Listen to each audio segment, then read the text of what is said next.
అమ్మాయిలు కానీ అబ్బాయిలు కానీ ఒక విషయాన్ని తెలుసుకోండి. ప్రేమించడం నేరం కాకపోవచ్చు.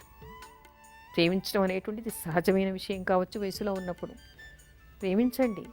కానీ ఆ ప్రేమ అనేటువంటిది ఎదుటి వాళ్ళ పట్ల ఉండేటువంటి సద్భావన, ఆకర్షణ, లేదా హృదయం నుంచి జన్మజన్మం నుంచి వస్తున్నటువంటిదా? ఇది లేకుండా నేను బతకలేకుండా ఉన్నానా? చాలామంది నేను బతకలేనంటూ ఉంటారు. పెళ్ళైన 3వ రోజులు విడాకులకు వస్తూ ఉంటారు. అలాంటిది బతకలేకపోవడం కాదు. అది కేవలం శరీర ఆకర్షణ, శరీరం కోసం తీర్చుకునేటువంటి కోరికల కోసం తొందరపడటం తప్ప అది ప్రేమ అనిపించుకోదు.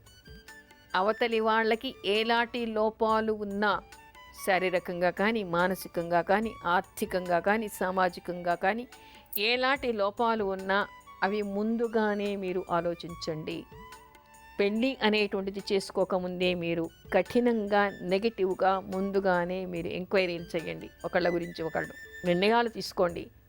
పలు కోణాల్లో ఆలోచించండి.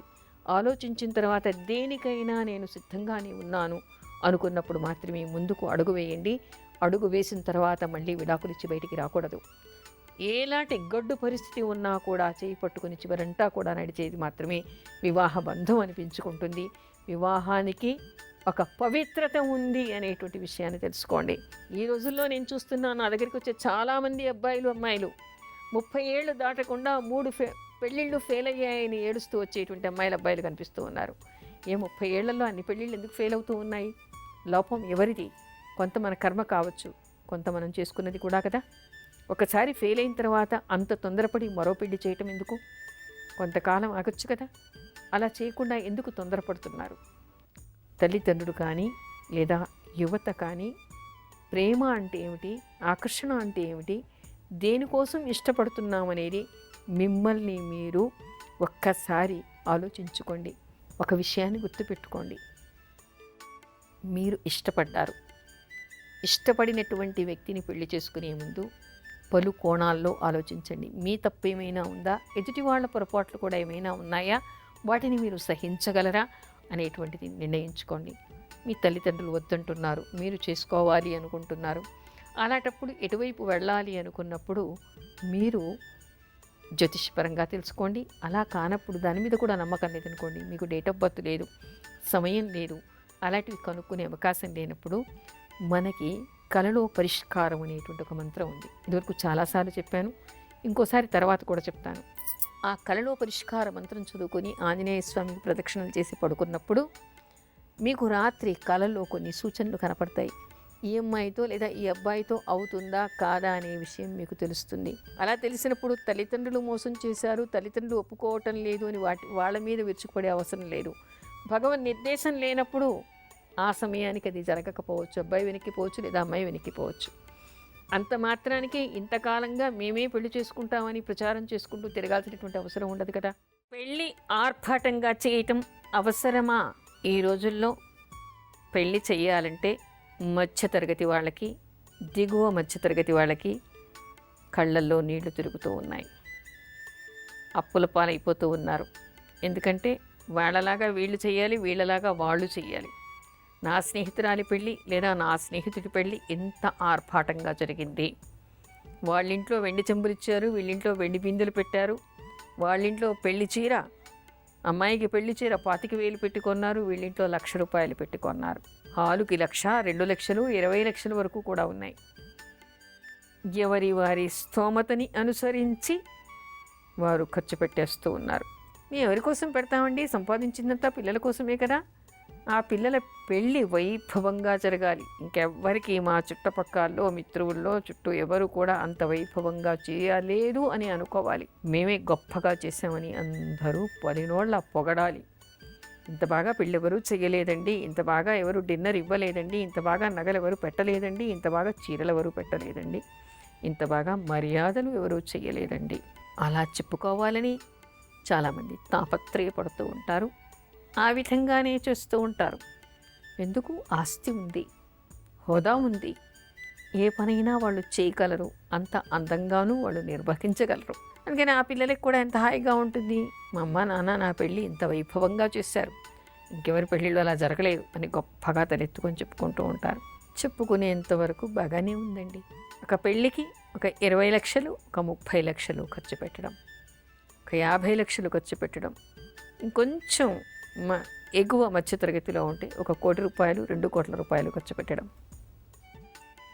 అంత ఖర్చు పెళ్ళికి అవసరమా అనే విషయాన్ని ఎవరైనా ఆలోచిస్తూ ఉన్నారా?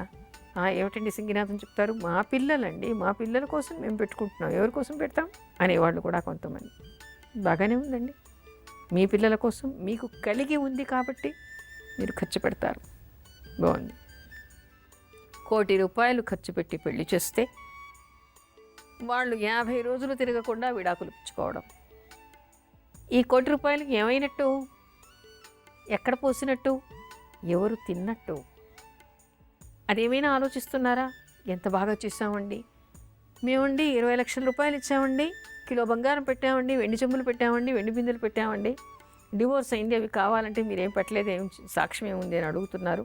కోర్టులో కేసేసి వాళ్ళ ఇంటి చుట్టూ తిరగటం, లేదా వాళ్ళ మీద కేసేసి వాళ్ళ ఆస్తి మీద కేసు వేసి 25 లక్షలు కావాలి, 20 లక్షలు కావాలి.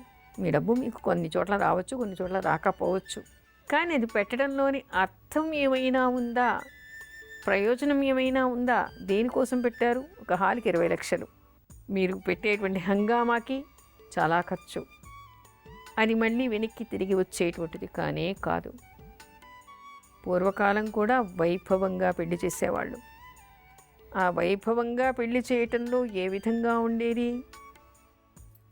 ఇంట్లోనే పెళ్లి చేయాలి, ఎందుకంటే 3 దేవతలు ఇంటికి వస్తారు కాబట్టి వాస్తు దోషాలు పోతాయి, ఇంట్లో మంగళ వాయిద్యాలు మోగుతాయి, ఇంట్లో వేద మంత్రాలు చదువుతారు కాబట్టి ఇంటికి శుభకరమైంది అనుకని ఇంట్లోనే పెళ్లి చేయాలి. చిన్న ఇల్లైనా ఇంటి ముందర పందిరి వేసి పెళ్లి చేసేవాళ్ళు. ఎంతమందిని పిలిచేవాళ్ళు? ఇంత ఆర్భాటం ఏమైనా ఉండేదా? మహా అయితే ఇరువైపులా అత్యంత దగ్గరి బంధువులు, మిత్రువులు మాత్రమే పెళ్ళికి వచ్చేవాళ్ళు.